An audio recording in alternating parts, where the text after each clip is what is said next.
எபிரேய மக்களுக்கு, அதாவது குழப்பத்திலே இருந்த கிறிஸ்தவத்தை விட்டு விலகி பழைய யூத மார்க்கத்துக்கு செல்லலாம் என்று இருந்த மக்களுக்கு அந்த பழைய ஏற்பாட்டுக்கும் புதிய ஏற்பாட்டுக்கான வித்தியாசத்தை ஒரு 2 மலைகளை ஒப்பீடாக வைத்து ஒரு உதாரணமாக காண்பித்து இங்கே எபிரேய ஆசிரியர் பேசுகிறார். அதில் குறிப்பிடுவது ஒன்று சீனாய் மலை, இன்னொன்று சீயோன் மலை. இந்த 2 மலைகளுக்கும் ஒரு பெரிய வித்தியாசம் உண்டு என்று சொல்லி இங்கே எபிரேய ஆசிரியர் மக்களுக்கு விளக்கப்படுத்துகிறார். இது என்ன வித்தியாசம் இந்த மலைகளூடாக அவர் காண்பிக்கிறார் என்று சொன்னால், சீனாய் மலை என்கிறது நியாயப்பிரமாணம் கொடுக்கப்பட்ட மலை. இந்த நியாயப்பிரமாணம் கொடுக்கப்படும் போது அங்கே மக்களுடைய ரியாக்ஷன் எப்படிப்பட்டதாக காணப்பட்டது. அதே விதமாக புதிய ஏற்பாட்டு எப்படிப்பட்டது என்றால், சியோன் மலையை குறித்து வேதாகமம் சொல்லக்கூடிய காரியங்கள், அதற்கும் இதற்கும் பெரிய வித்தியாசம் இருக்கிறது. அதை போல பழைய ஏற்பாட்டுக்கும் புதிய ஏற்பாட்டுக்கும் வித்தியாசம் இருக்கிறது என்கிறதை குறிப்பாக உணர்த்துவதற்கு இந்த 2 மலைகளை உருவகமாக எபிரேய ஆசிரியர் பயன்படுத்துகிறார். எபிரேயர் 12ஆம் அதிகாரம் 18ஆம் வசனத்திலிருந்து ஆரம்பிக்கிறார். அன்றியும் தொடக்கூடியதும் அக்கினி பற்றி எரிகிறதுமான மலையினிடத்திற்கும் மந்தாரம், இருள், பெருங்காற்று ஆகிய இவைகளினிடத்திற்கும் எக்கால முழக்கத்தின் இடத்திற்கும் வார்த்தைகளுடைய சத்தத்தின் இடத்திற்கும் நீங்கள் வந்து சேரவில்லை. அப்போ கிறிஸ்துவுக்குள்ளாக வந்தவர்கள், இயேசு கிறிஸ்துவை பின்பற்றி கிறிஸ்தவர்கள் ஆனவர்கள் இந்த மாதிரியான ஒரு இடத்திற்கு வந்து சேரவில்லை. எந்த மாதிரியான இடம்? அக்கினி பற்றி எரியக்கூடிய இடம், தொடக்கூடியதான இடம், இருள், மந்தாரம், பெருங்காற்று ஆகிய இவைகள் இருந்த இடம், எக்கால முழக்கம் அந்த சத்தம் கேட்ட இடம், வார்த்தை கேட்ட இடம், இந்த இடத்திற்கு நீங்க வந்து சேரவில்லை என்பதாக சொல்லுகிறார். இவர் எந்த இடத்தை குறிப்பிட்டு சொல்லுகிறார் என்று சொன்னால், யாத்ராகமம் புஸ்தகத்திலே 19ஆம் அதிகாரம் 10 to 25 வரையிலான நிகழ்வுகளிலே ஒரு சம்பவம் சொல்லப்பட்டிருக்கிறது. மோசேயோடு ஆண்டவர் பேசும்படியாக அங்கே வருகிறார். அப்பொழுது நடக்கின்ற ஒரு சம்பவத்தை குறித்துதான், அதன் பிறகுதான் ஆண்டவர் மோசேயை கூப்பிட்டு கட்டளைகளை கொடுக்கிறார், சட்டத்திட்டங்களை கொடுக்கிறார். அப்போ அங்க நடக்கின்ற நிகழ்வுகளை யாத்ராகமம் 19ஆம் அதிகாரம் சொல்லுகிறது. அது சொல்லப்படும் போது 19:10 கர்த்தர் மோசேயை நோக்கி, நீ ஜனங்களிடத்திலே போய் இன்றைக்கும் நாளைக்கும் அவர்களை பரிசுத்தப்படுத்த, அவர்கள் தங்கள் வஸ்திரங்களை தோய்த்து 3ஆம் நாளைக்கு ஆயத்தப்பட்டிருக்க கடவர்கள். 3ஆம் நாளில் கர்த்தர் சகல ஜனங்களுக்கும் பிரத்யட்சமாக சீனாய் மலையில் இறங்குவார். ஆண்டவர் சொல்லுகிறார், எல்லா மக்களுக்கும் காணத்தக்கதாக கடவுள் சீனாய் மலையிலே வரப்போகிறார், அதற்கென்று மக்கள் தயாராக இருக்கும்படி சொல் என்பதாக சொல்லுகிறார். சொல்லும் போது அங்கே ஏகப்பட்ட எச்சரிக்கைகள் கொடுக்கப்படுகிறது. என்ன? ஜனங்களுக்கு சுற்றிலும் நீ ஒரு எல்லை குறித்து அவர்கள் மலையில் ஏறாதபடிக்கும் அதன் அடிவாரத்தை தொடாதபடிக்கும் எச்சரிக்கையா இருங்கள் என்று அவர்களுக்கு சொல். மலையை தொடுகிறவன் எவனும் நிச்சயமாகவே கொல்லப்படுவான். ஒரு கையும் அதை தொடலாகாது. தொட்டால் நிச்சயமாய் கல்லறி உண்டு அல்லது ஊடுருவ எய்யுண்டு சாக வேண்டும். மிருகமானாலும் சரி, மனிதனானாலும் சரி, உயிரோட வைக்கப்படலாகாது. எக்காலம் நெடுந்துணியாய் துணிக்கையில் அவர்கள் மலையின் அடிவாரத்தில் வரக்கடவர்கள் என்றார். இந்த சம்பவங்களைத்தான் அங்கே எபிரேய ஆசிரியர் பட்டியலிடுகிறார். தொடக்கூடிய மலைதான், எக்கால சத்தம் கேட்கக்கூடிய இடம், வார்த்தை வரக்கூடிய இடம். ஆனால் அது எப்படிப்பட்ட இடமாக இருக்கிறது? கர்த்தர் பார்க்க வருகிறார், ஜனங்களை சந்திக்க வருகிறார் என்று சொல்லும் போது இவ்வளவு கட்டுப்பாடுகள் அல்லது இவ்வளவு எச்சரிக்கை உணர்வுகள் அங்கே தேவைப்படுகிறது. தொடர்ந்து மோசே வனையிலிருந்து இறங்கி ஜனங்களிடத்திலிருந்து வந்து அவர்களை பரிசுத்தப்படுத்தினார். அவர்கள் தங்களை வஸ்திரங்களை தோய்த்தார்கள். அவன் ஜனங்களை நோக்கி, மூன்றாம் நாளைக்கு ஆயத்தப்படுறீங்கள், மனைவிடத்தில் சேராதிருங்கள் என்றான். மூன்றாம் நாள் விடியற் காலத்தில் இடி முழக்கம், மின்னல், மலையின் மேல் கார்மேகம், பலத்த எக்காலம் சத்தம் உண்டாயிற்று. பாளையத்தில் இருந்த ஜனங்கள் எல்லாரும் நடுங்கினார்கள். அப்பொழுது ஜனங்கள் தேவனுக்கு எதிர்கொண்டு போக மோசே அவர்களை பாளையத்திலிருந்து புறப்பட பண்ணினார். ஆண்டவர் வரப்போகிறார், அவரை எதிர்கொண்டு போக பாளையத்திலிருந்து வாருங்கள் என்று சொல்லி மோசே அழைத்து கொண்டு போகிறான். அவர்கள் மலையின் அடிவாரத்திலே நின்றார்கள். கர்த்தர் சீனாய் மலையின் மேல் அக்கினியில் இறங்கினபடியால் அது முழுவதும் புகைக்காடா இருந்தது. அந்த புகை சூளையின் புகை போல் எழும்பிற்று. மலை முழுவதும் மிகவும் அதிர்ந்தது. எக்கால சத்தம் வர வர மிகவும் பலமாய் துணித்தது. மோசே பேசினான், தேவன் அவனுக்கு வாக்கினால் மறுமொழி கொடுத்தார். ஆண்டவருடைய சத்தம் அங்கே கேட்கப்படுகிறது. கர்த்தர் சீனாய் மலையில் உள்ள கொடுமுடியில் இறங்கின போது கர்த்தர் மோசேயை மலையில் கொடுமுடியில் வரவழைத்தார். மோசே ஏறி போனான். அப்பொழுது கர்த்தர் மோசையை நோக்கி, ஜனங்கள் பார்க்கிறதற்கு எல்லை கடந்து கர்த்தரிடத்தில் வராதபடிக்கும் அவர்களில் அநேகர் அழிந்து போகாதபடிக்கும் நீ இறங்கி போய் அவர்களை உறுதியாக எச்சரி. கர்த்தரின் சமூகத்தில் வருகிற ஆசாரியர்களும் கர்த்தர் தங்களுக்குள்ளே சங்காரம் பண்ணாதபடி தங்களை பரிசுத்தப்படுத்திக் கொள்ள வேண்டும். அப்பொழுது மோசே கர்த்தரை நோக்கி, மலையை சுற்றிலும் எல்லையை குறித்து அதை பரிசுத்தப்படுங்கள் என்றும் எங்களை உறுதியாக எச்சரித்திருக்கிறீர். ஆகையால் ஜனங்கள் சீனாய் மலையின் மேல் ஏறி வரமாட்டார்கள் என்றான்.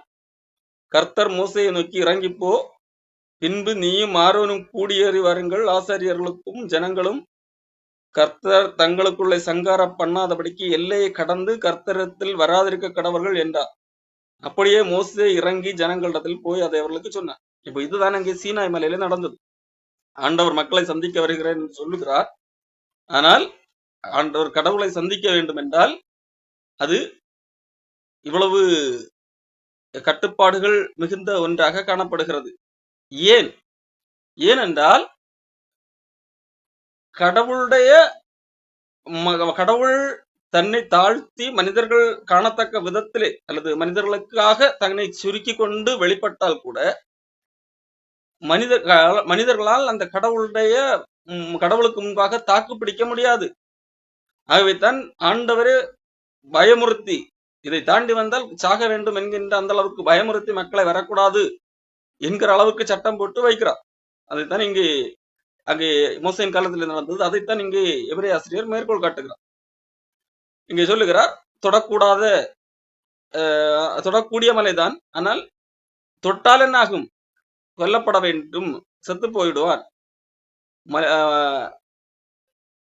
இந்த இப்படிப்பட்டதான ஒரு இடம். ஏனெனில் ஒரு மிருகமாகிலும் மலையை தொட்டால் அது கல்லொறி உண்டு அல்லது அம்பினால் ஈயுண்டு சாக வேண்டும் என்று சொல்லப்பட்ட கட்டளையை சகிக்க மாட்டாதிருந்தார்கள். மோசே கூட சொல்லுகிறான், நான் மிகவும் பயந்து நடுங்குகிறேன் என்பதாக.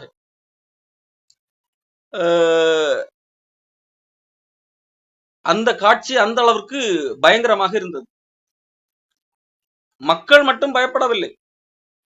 கர்த்தர் இப்படி சொன்ன போது மக்கள் கடவுளை பார்த்து பயந்து போனது ஒரு பக்கம் இருக்கட்டும், மோசே இதை பின்பாக எழுதுகிறார். உபாகம் புஸ்தகத்திலே எழுதுகிறார். உபாகம் புஸ்தகத்திலே 9ஆம் அதிகாரம் 19 மோசே சொல்லும் போது சொல்லுகிறார், கர்த்தர் உங்களை அழிக்கும்படி உங்கள் மேல் கொண்டிருந்த கோபத்திற்கும் உக்கிரத்திற்கும் பயந்திருந்தேன் என்பதாக சொல்லுகிறார். அப்போ கர்த்தருடைய இந்த செயல், இதை குறித்து மோசே கூட ஆண்டவருடைய வல்லமை நிமித்தம் மக்கள் அழிந்து போகக்கூடிய ஒரு வாய்ப்பு உண்டு என்கிறதை குறித்து மோசே கூட பயந்திருந்தான் என்கிறதை இங்கே எபிரேய ஆசிரியரும் சொல்லுகிறதை நாம் பார்க்கிறோம்.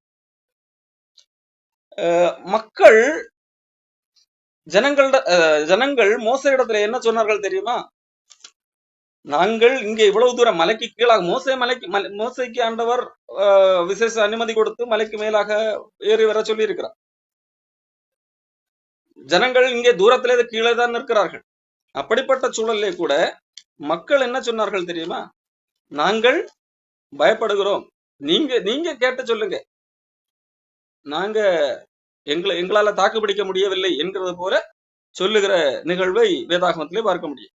யாத்திராகமம் 20ஆம் அதிகாரத்திலே 18ஆம் வசனம். ஜனங்கள் எல்லாரும் இடி முழக்கங்களையும் மின்னல்களையும் எக்கால சத்தத்தையும் மலை புகைகிறதையும் கண்டார்கள். அதை கண்டு ஜனங்கள் பின்வாங்கி, ஏற்கனவே வரையறுக்கப்பட்ட எல்லைக்குள் பின்பாகத்தான் நிற்கிறார்கள். மலையை தொட்டுக்கொண்டு நிற்கவில்லை. காரணம் அந்த எல்லை குறிக்கப்பட்டிருந்தது. இதை தாண்டி போகக்கூடாது என்று அதை தாண்டிதான் நிற்கிறார்கள். இப்போ அதை விடவும் பின்வாங்கி போகிறார்கள். இந்த சம்பவங்களை காட்டு ஆண்டவர் மக்களை சந்திக்க வரும்போது ஏகப்பட்ட அடையாளங்கள், மேகம் புகைகிறது, ஒரு பெரிய அக்கினி பற்றி இருக்கிற, இப்படிப்பட்ட பலவிதமான காரியங்கள் இதை பார்த்து பயப்படுகிறார்கள், பயந்து பின்வாங்குகிறார்கள். தூரத்திலே நின்று என்ன சொல்லுகிறார்கள் தெரியுமா? மோசையை நோக்கி, நீர் எங்களோட பேசும், நாங்கள் கேட்போம், தேவன் எங்களோட பேசாதிருப்பாராக, பேசினால் நாங்கள் செத்து போவோம் என்றார்கள். மோசே ஜனங்களை நோக்கி, பயப்படாதீர்கள், உங்களை சோதிப்பதற்காகவும் நீங்கள் பாவம் செய்யாதபடிக்கும் தம்மை பற்றும் பயம் உங்கள் முகத்திற்கு முன்பாக இருப்பதற்காகவும் தேவன் எழுந்திருந்தார் என்றார். ஜனங்கள் தூரத்திலே நின்றார்கள். மோசே தேவன் இருந்த கார்மேகத்துக்கு சமீபமாய் சேர்ந்தான். அப்போ ஆண்டவர் சட்டதிட்டங்களை கொடுக்கும்படியாக அங்கே மக்களை சந்திக்கத்தக்க விதத்திலே வந்தபோது மக்களை ஏற்கனவே வான் பண்ணி தூரத்திலே, அதாவது மலைக்கு கீழாக கொஞ்சம் தான் மலையை தொடாதபடிக்கு நிற்க வைக்க போதே அதை அவர்களால் சகிக்க முடியவில்லை. இந்த கடவுளிடத்திலே பக்கத்திலே எல்லாம் போய் அவர் பேசுவதெல்லாம் எங்களால் கேட்க முடியாது, அப்படிப்பட்ட ஒரு சூழல் தான் இருக்கிறது என்கின்ற நிலைமையிலே தான் மக்கள் காணப்பட்டார்கள். ஆகவே மோசே இடத்துல சொல்லுகிறார்கள், நீ கடவுளிடத்துல போய் பேசி எங்கள்கிட்ட சொல்லு, கடவுள் எங்கள்கிட்ட தயவு செய்து பேச வேண்டாம் என்பதாக சொல்லுகிறார். இதுதான் சீயோன் மலை. கடவுளுக்கும் மனிதர்களுக்கும் இடையான தொடர்பு என்பது பயம் மட்டும்தான். கடவுள் பயத்து நிமித்தம் சில காரியங்களை வேண்டுமானால் செய்வார்கள். மனப்பூர்வமாக கடவுள் மீது ஒரு அன்பு வந்து காரியங்களை செய்கிறது அல்ல. அங்கே கடவுள் மீது அவர்களுக்கு பயம் மட்டும்தான் ஏற்பட்டது. சட்டத்திட்டங்கள் கொடுக்கப்பட்டதை அவர்கள் செய்ய முயற்சித்தாலும் அதற்கு ஒற்றை காரணம் பயம் மட்டும்தான்.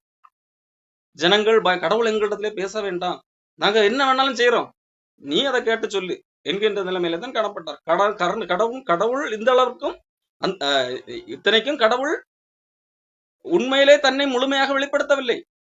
தன்னை எந்த அளவுக்கு சுருக்க முடியுமோ அந்த அளவுக்கு சுருக்கித்தான் வெளிப்படுத்துகிறார். மோசே ஒரு முறை கேட்கும் போது கூட சொல்லுகிறார், என்னுடைய மகிமையை பார்த்து நீ உயிரோடு இருக்க முடியாது என்று சொல்லி மோசே இடத்துல ஒரு முறை சொல்லுகிறார். அப்படியானால் இந்த இடத்துல எந்த அளவுக்கு தன்னை தாழ்த்தி இந்த மாதிரி காண்பித்திருக்க வேண்டும், அதையே மக்களால் பார்க்க முடியவில்லை. இதுதான் சீனாய் மலை. இந்த மாதிரியான இடத்திற்கு நீங்கள் வரவழைக்கப்படவில்லை.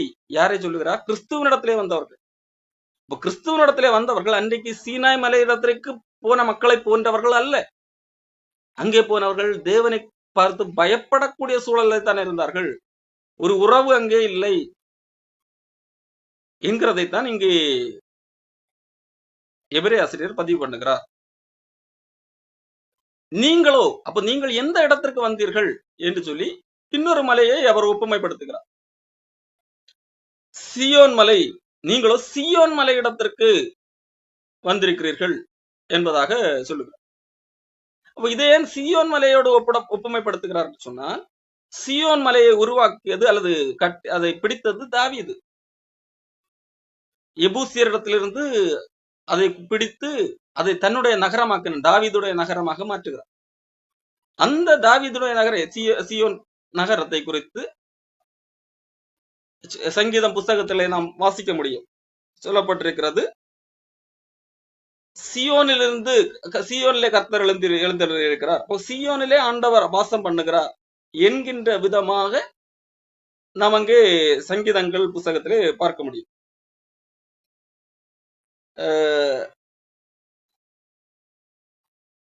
சங்கீதம் 9:11, சியோனில் வாசமாக இருக்கிற கர்த்தரை கீர்த்தனம் பண்ணி அவர் செய்கைகளை ஜனங்களுக்குள்ளே அறிவியுங்கள்.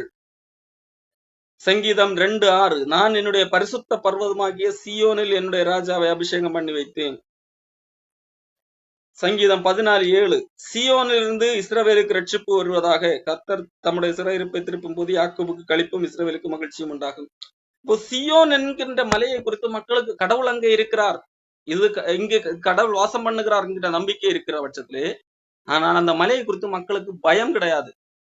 மாறாக எந்த விதமான நம்பிக்கை இருந்தது என்றால், இங்கே கர்த்தர் இருக்கிறார், ஆகவே நாம் கர்த்தருக்குள்ளாக மகிழ்ந்திருக்க வேண்டும், கர்த்தர் இங்கிருந்து காரியங்களை செய்வார் என்கின்ற விதமான நம்பிக்கை தான் இருந்தது. இங்கே நான் அங்கே கர்த்தர் இருக்கிறார், ஆகவே அங்கே போகக்கூடாது என்கிற விதமான ஒரு பயமுறுத்தத்தக்க விதமான நம்பிக்கை இல்லை. அது தாவீதுடைய நகரம், தாவீது தேவனுக்கு பிரியமானவன், ஆகவே அந்த சீயோன் நகரமே கர்த்தருடையது, தேவனுடைய நகரம் என்கின்ற அளவில் பேசப்பட்ட ஒரு காரியம். அதை அந்த நம்பிக்கையை தான் இங்கே எபிரேய ஆசிரியர் எடுத்து கையாளுகிறார். இந்த விதமான இடத்திற்கு தான் இது நெருக்கமான ஒரு இடம் என்கிற அடிப்படையில தான் இந்த சீயோன் என்கிற காரியம் புதிய ஏற்பாட்டிலே பல இடங்களில் பயன்படுத்தப்பட்டிருக்கிறது. அது தேவனுடைய ஜனங்கள், தேவன் தன்னோடு கூட வாசம் பண்ணும்படியாக அமர்ந்திருக்கிற இடம். அங்கு பயத்தின் அடிப்படையிலே அல்ல, காரணம் அதை பயமுறுத்தக்கூடிய இடமாக மக்கள் நம்பவில்லை. ஆகவே அந்த மக்களுடைய நம்பிக்கையை வைத்து, சீயோன் மலையை குறித்த மக்களுடைய நம்பிக்கை எப்படியாக இருந்தது என்கிறதை வைத்து நீங்கள் அப்படிப்பட்ட ஒரு இடத்திற்கு வந்தீர்கள் என்பதாக சொல்லுகிறார். இது உருவகமாக சொல்லுகிற காரியம். சீயோன் மலை என்று சொன்னா ஆண்டவர் உண்மையிலேயே சீயோன் மலையில தான் இருக்கிறார் என்கின்ற அர்த்தத்திலே அல்ல. அப்போ அங்கே சீயோன் நகரம், அதிலே எருசலேம் என்கின்ற பகுதியிலே தேவாலயம் கட்டினது அங்கே. ஆகவே அந்த நகரத்திலே கர்த்தர் வாசமாக இருக்கிறார், அது கர்த்தருக்கான நகரம், மக்களோடு கூட இருக்கிறார் என்கின்ற நம்பிக்கை மக்களுக்கு இருந்தது. ஆனால் பயம் கிடையாது. எப்படி சீனாய் மலையின் மீது அங்கே கர்த்தர் இருக்கிறார், ஆகவே அங்கே போகக்கூடாது என்கிற விதமான பயம் இருக்கும் அல்லவா, அந்த விதமான பயம் மக்களுக்குள்ளாக இந்த சீயோன் மலையை குறித்து கிடையாது. ஆகவேதான் இந்த சீயோன் மலையை உதாரணத்துக்கு எடுத்து பயன்படுத்தலாம். நீங்களோ சீயோன் மலையின் இடத்திற்கும் ஜீவனுள்ள தேவனுடைய நகரமாகிய பரம எருசலேம் இடத்திற்கும், இங்கே எருசலேம் என்கிறது சமாதானத்தின் நகரம் என்கிறது பொருள். அது தேவனுடைய நகரம் என்கின்ற நம்பிக்கை இருக்கிறது. அதனால் இங்கே அந்த இது எல்லாமே உருவகமாக எடுத்து பயன்படுத்துகிறார். அப்படிப்பட்ட ஒரு எருசலேம் என்றால் சமாதானத்தின், உண்மையான சமாதானத்தின் நகரத்தினத்திற்கு நீங்கள் வந்து சேர்ந்தீர்கள். அதாவது பரம எருசலேம், இங்கே பூமியில உள்ள நில அளவின்படியான எருசலேம் இல்லை, அதை ஒரு உதாரணமாக எடுத்து அதை போல உண்மையான ஒரு எருசலேம் இருக்கிறது, அங்கு உண்மையிலே சமாதானம் இருக்கும், அந்த ராஜ்யத்தினத்திற்கு நீங்கள் வந்து சேர்க்கப்பட்டீர்கள். 1000 10,000 தேவதூதர்களிடத்திற்கும் பரலோகத்தில் பேரெழுதியிருக்கிற முதற் பேரானவர்கள் சர்வ சங்கமாகிய சபையின் இடத்திற்கும். இங்கே நீங்கள் யாரிடத்திலே சேர்க்கப்பட்டீர்கள்? நீங்கள் தேவனிடத்திலே மட்டுமல்ல, தேவனிடத்தில் இயேசு கிறிஸ்து மூலமாக ஒரு பெரிய சபை உருவாக்கப்பட்டிருக்கிறது. இயேசு கிறிஸ்துவை விசுவாசித்து ரட்சிக்கப்பட்டவர்கள் பெரும்பாலானோர் இருக்கிறார்கள். அவர்கள் எல்லாரிடத்திற்கும் நீங்கள் சேர்க்கப்பட்டிருக்கிறீர்கள். எல்லாரோடும் ஆண்டவர் எல்லாரையும் தன்னிடத்திலே இணைத்திருக்கிறார். அவர்களிடத்திற்கு, அந்த சபையிடத்திற்கும், யாவருக்கும் நியாயாதிபதியாகிய தேவனிடத்திற்கும், பூரணராக்கப்பட்ட நீதிமான்களுடைய ஆவிகளிடத்திற்கும், புது உடன்படிக்கையின் மத்தியஸ்தராகிய இயேசு கிறிஸ்துவனிடத்திற்கும், ஆபேலுடைய ரத்தம் பேசினதை பார்க்கிலும் நன்மையானவைகளை பேசுகிற ரத்தமாகிய தெளிக்கப்படும் ரத்தத்தினிடத்திற்கும் வந்து சேர்ந்தீர்கள். இங்கே எபிரேய ஆசிரியர் என்ன சொல்ல வருகிறார் என்று சொன்னால், நியாயப்பிரமாண அந்த காலத்திற்கும் இந்த புதிய உடன்படிக்கைக்கும் உள்ள வித்தியாசம். நீங்கள் சேர்க்கப்பட்டது அந்த இடத்திலே அல்ல, நியாயப்பிரமாணத்தின் படியாக நீங்கள் அந்த கடவுளை எப்படி பார்ப்பீர்களோ அப்படிப்பட்ட இடத்திற்கு அல்ல நீங்கள் சேர்ந்தது. இது ஒரு வித்தியாசமான இடம்.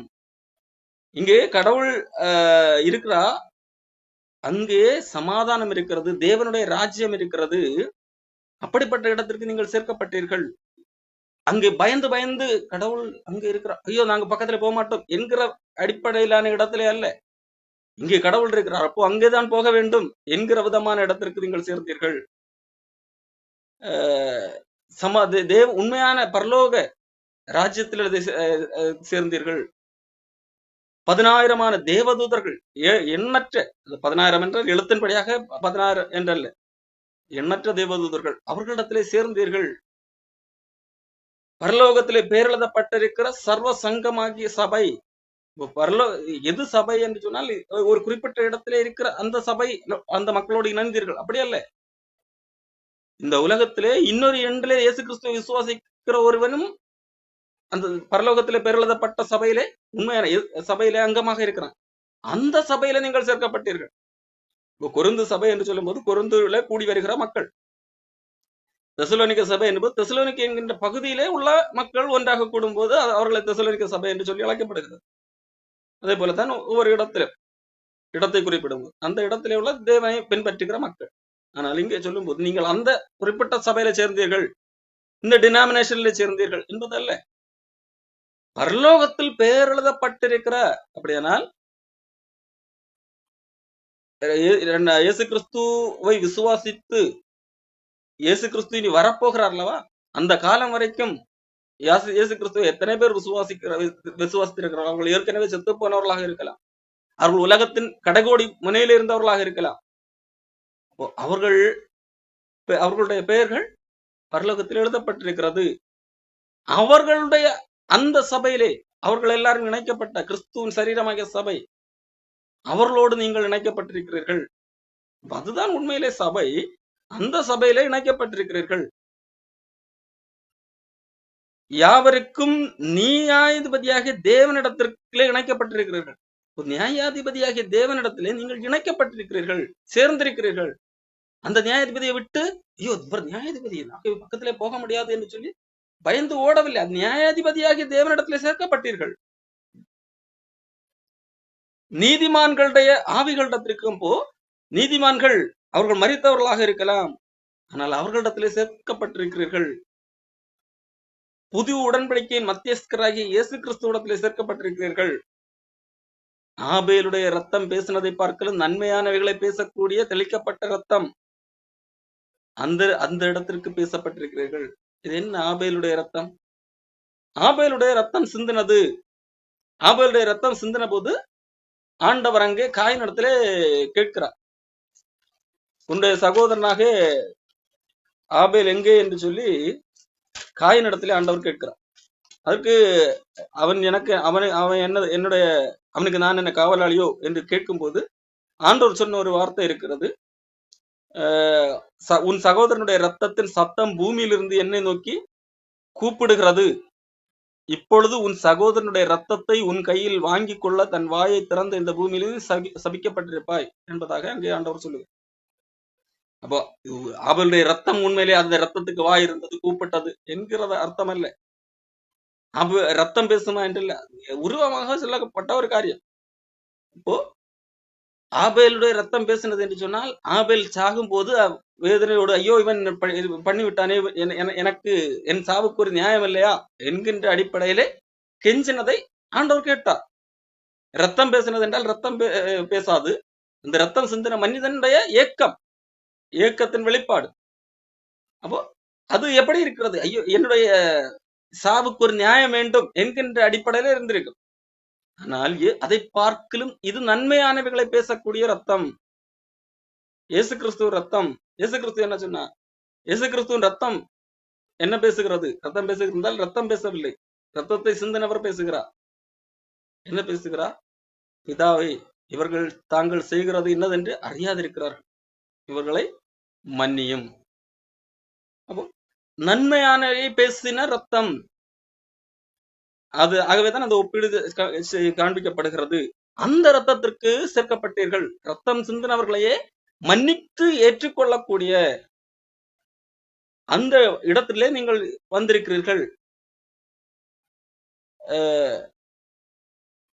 வந்து சேர்ந்தீர்கள்.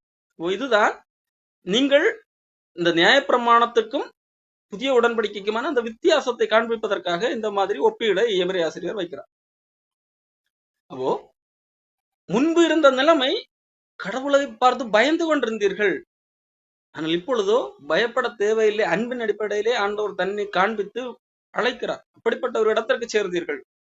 இப்படி சேர்ந்த பின்பு இப்படிப்பட்ட இடத்தை கண்ட பின்பதாக இல்ல இந்த இடம் எனக்கு வேண்டாம் என்று சொன்னால் என்ன ஆகும் என்கிறத வெளிப்படுத்துகிறார்.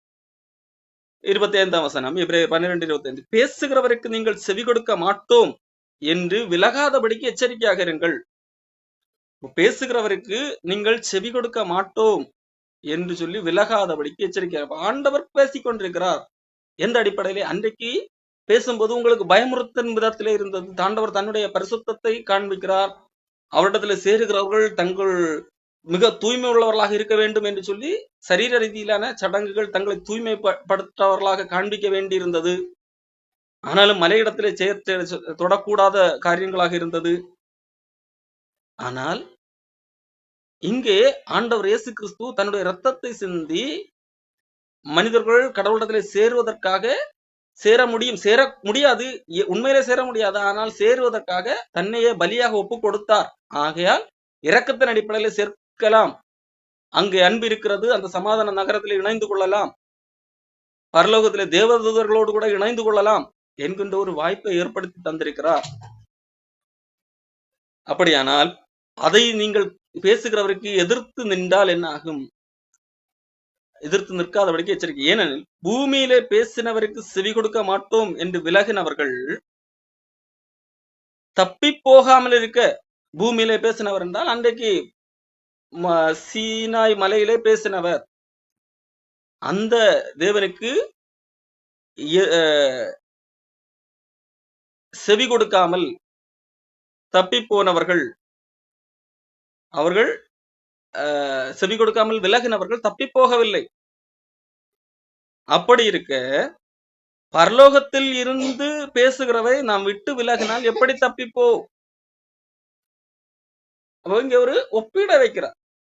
இங்க பூமியிலே வந்து பேசினவர், அதற்கு அந்த அப்படி பயந்து அடிப்படையிலே மக்கள் இருந்தார்கள். ஆனால் அவருடைய பேச்சுக்கு எதிர்த்து நின்று அல்லது அவருடைய பேச்சை கேளாமல் விலகி போனார்கள் இஸ்ரவேல் மக்கள். அவர்கள் தப்பி போகவில்லை. உதாரணத்துக்கு ஒருவரும் கானானுக்குள்ளாக பிரவேசிக்கவில்லை, 2 பேரை தவிர. அப்படி இருக்கும் என்றால் இன்றைக்கு பரலோகத்தில் இருந்து பேசுகிறவரை இன்றைக்கு நாம் விட்டு விலகினால், இன்றைக்கு நம்மோடு கூட பேசிக் கொண்டிருக்கிறவரை இன்றைக்கு இரக்கத்தின் அடிப்படையில பேசிக் கொண்டிருக்கிறார். அப்படிப்பட்டவரை விட்டு விலகினால் எப்படி தப்பி போக முடியும்? இன்றைக்கு நாம் அவரை இன்றைக்கு பரலோகத்தில் இருந்து பேசிக் கொண்டிருக்கிறார், அவரை விட்டு நாம் விலகினால் எப்படி இன்னொரு ஒரு நாள் இருக்கிறது, நியாய தீர்ப்பு நாளிலே எப்படி தப்பித்து போக முடியும் என்று சொல்லி ஒரு பிடை வைக்கிறார். அவருடைய சத்தம் அப்பொழுது பூமியை அசைய பண்ணிட்டு, இன்னும் ஒரு தரம் நான் பூமியை மாத்திரமல்ல வானத்தையும் அசைய பண்ணுவேன் என்று இப்பொழுது வாக்குத்தத்தம் செய்திருக்கிறார். இன்னும் ஒரு தரம் என்கின்ற சொல்லானது அசையாதவைகள் நிலைத்திருக்கத்தக்கதாக அசைவுள்ளவைகள் உண்டாக்கப்பட்டவைகள் போல் மாறிப்போவும் என்பதை குறிக்கிறது. இங்க ஆண்டவர் ஒரு காரியத்தை சொல்லுகிறார், எபிரேயர் ஒரு காரியத்தை சொல்லுகிறார். ஆண்டவர் அசைய பண்ணுவேன் என்பதாக சொல்லி ஏற்கனவே அசைய பண்ணி இருக்கிறார் ஒரு தரம், ஆனால் இன்னும் நான் அசைய பண்ணுவேன் என்று சொல்லி வாக்குத்தத்தம் பண்ணியிருக்கிறார். அப்படியான அசையத்தக்கவைகள் அல்ல, அசையத்தகாதவைகள் அசையாதவைகள் நிலைத்திருக்கும். அதே வேளையிலே அசையத்தக்கவைகள் உண்டாக்கப்பட்டவைகளைப் போல மாறி போகும் என்பதாக சொல்லுகிறார். இது உங்களுக்கு புரியும்படியாக சொன்னா, அசையாதவைகள் தேவனுடைய ராஜ்யம். நாம் தேவனுடைய ராஜ்யத்தில் இருப்போம் என்றால் அசையாத இடத்திலே இருக்கிறோம், நாம் நிலைத்திருக்கிறவர்களாக இருப்போம். நாம் அசையத்தக்கவைகள் நாம் காணுகிற உலகம், இந்த உலகத்துக்குரியவைகளிலே நாம் இருப்போம் என்று சொன்னால் மெட்டீரியலிஸ்ட் வேர்ல்டு, இவைகள் எல்லாம் அசைந்து விடும். ஆண்டவர் அசைய பண்ணுவேன் என்று வாக்குப்பத்ததம் பண்ணியிருக்கிறார். நாம் காண்கிற பூமி இது அசையும். இதை சார்ந்து வாழுகிறவர்களுடைய இதுவும் அசைக்கப்பட்டு போகும். அசைக்கப்படும் என்று சொன்னால் அதனுடைய பொருள் அது உண்டாக்கப்பட்டவைகள் போல மாறும். அசைவுள்ளவைகள் எது? நாம் காண்கின்ற இந்த உலகம் அசையக்கூடியது. ஆண்டவர் ஏற்கனவே கூட அசைய பண்ணி இருக்கிறார். இந்த அசையக்கூடியவைகள் உண்டாக்கப்பட்டவைகளை போல ஆண்டவர் எப்படி உருவாக்கினாரோ அதை போல சீர்படுத்தப்படும் என்பதாக இங்கே ஆண்டவர் செய்வார் என்பதை எபிரேயர் சொல்லுவார். ஆதலால் அசைவில்லாத ராஜ்யத்தை பெறுகிறவர்களாகிய நாம் எப்படிப்பட்டவர்கள்? ஆண்டவர் இயேசு கிறிஸ்துவை விசுவாசிக்கிறவர்கள். இந்த பூமி அசைந்தாலும் அசையாவிட்டாலும் இந்த இதெல்லாம் மாறி போனாலும் நமக்கு பிரச்சனை கிடையாது. காரணம் நாம் அசைவில்லாத ராஜ்யத்தை பெறுகிறவர்கள். அது யாராலும் அசைக்க முடியாது. அசைவில்லாதவைகள் அசைக்க முடியாது. அசைவுள்ளவைகள், இந்த பூமிக்குரியவைகள், இதெல்லாம் தான் அசைக்கப்படும். இவைகள் அசைக்கப்படும் போது அசைவில்லாதவைகளை நாம் குறித்து நம்பிக்கையுடையவர்களாக இருப்போம் என்று சொன்னால் நாம் எப்படிப்பட்டவர்களாக இருக்க வேண்டும்? நாம் அசைவில்லாதவைகள் மேல் நம்பிக்கை வைத்திருக்கிற அசைவில்லாத ராஜ்யத்தை பெற்றுக்கொள்ளுகிற நாம் ஆண்டவரிடத்திலே பயபக்தியோடு ஆராதனை செய்கிறவர்களாக இருக்க வேண்டும் என்கிறதை இங்கு எபிரேய ஆசிரியர் வைக்கிறார். ஆதலால் அசைவில்லாத ராஜ்யத்தை பெறுவர்களாக நாம் பயத்தோடும் பக்தியோடும் தேவனுக்கு பிரியமாய் ஆராதனை செய்யும்படிக்கு கிருபையை பற்றி கொள்வோமாக. ஆண்டவருக்கு எப்படிப்பட்ட ஆராதனை செய்ய வேண்டும்? பயத்தோடும் பக்தியோடும் ஆராதனை செய்யும்படிக்கு கிருபையை பற்றி கொள்வோம். ஆண்டவருடைய இரக்கத்தை பற்றி கொண்டிருப்போம். ஆண்டவருக்கு பிரியமான ஆராதனை. பயம் என்று சொல்வது அன்றைக்கு சீனாய் மலையிலே மக்கள் பயந்து நடுங்கினார்கள் அல்லவா? அந்த விதமான பயத்தை இங்கே குறிப்பிடவில்லை, மரியாதை குறிக்கிறது. கடவுள் எப்படிப்பட்டவர் என்கிற, நான் எப்படிப்பட்டவன் என்கின்ற இடத்திலிருந்து ஒரு உயர்வானவர் என்கின்ற அந்த மரியாதை, பயபக்திக்குரியவர் அவர். அந்த மரியாதையோடு நாம் ஆண்டவருக்கு பிரியமான ஆராதனை, பிரியவன் நம்மை ஒப்படைத்து வாழ்வது, அதற்கு நாம் என்ன செய்ய வேண்டும்? ஆண்டவருடைய கிருபையை பற்றி கொண்டிருக்க வேண்டும். ஆண்டவருக்கு பிரியமான ஆராதனையை நாம் செய்ய வேண்டும் என்றால் ஆண்டவருடைய கிருபையை பற்றி கொண்டிருக்க வேண்டும்.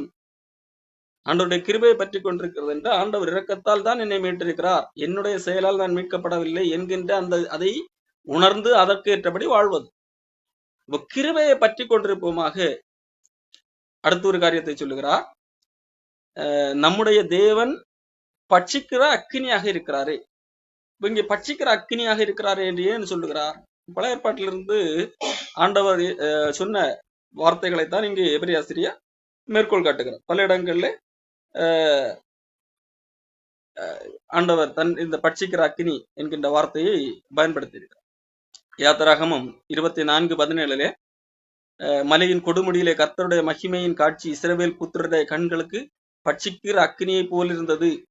உபாகமம் 4:24 உன் தேவனாகிய கர்த்தர் பட்சிக்கிற அக்கினி. அவர் எரிச்சல் உள்ள தேவன். இந்த இடத்துல எரிச்சல் என்கிற வார்த்தை சரியான அர்த்தம் பொறாமை. பொறாமை என்று சொல்லும் போது பொசசிவ்னஸ் உள்ள தேவன் என்கின்ற அர்த்தத்திலே பயன்படுத்தப்பட்டிருக்கிறது. ஆண்டவர் பட்சிக்கிற அக்கினி, இந்த அக்கினி எதிரிகளை அழித்து போடத்தக்க விதமாக பட்சிக்கிற அக்கினி என்கின்ற வார்த்தையை பல இடங்கள்ல ஆண்டவர் பயன்படுத்துவார். அவர் நாசியிலிருந்து புகை எழும்பிற்று, அவர் வாயிலிருந்து பட்சிக்கிற அக்கினி புறப்பட்டது. பல இடங்கள்ல பல இடங்கள்ல இந்த வார்த்தை பயன்படுத்தப்பட்டிருக்கு. ஆண்டவர் பட்சிக்கிறவர் அக்கினியாக இருக்கிறார். இப்ப இந்த இடத்துல ஏன் எபிரேய ஆசிரியர் பயன்படுத்துகிறார் சொன்னா, அப்படிப்பட்ட ஆண்டவர், நாம் ஆராதிக்கிற ஆண்டவர் எப்படிப்பட்டவர் என்கிறதை நாம் அறிந்து கொள்ள. அப்படி ஆண்டவருக்கு முன்பாக மனிதனால் உண்மையிலே நிற்க முடியாது. அவர் பட்சிக்கிற அக்கினியாக இருக்கிறார். அந்த அளவுக்கு பயங்கரமான ஆண்டவர் கிருபையினால் இரக்கத்தினால் நம்மை மீட்டிருக்கிறார். இப்போ நமக்கு கடவுளுக்கு முன்பாக நாம் நிற்பதற்கு ஒரு கொஞ்சம் கூட தகுதி இல்லை.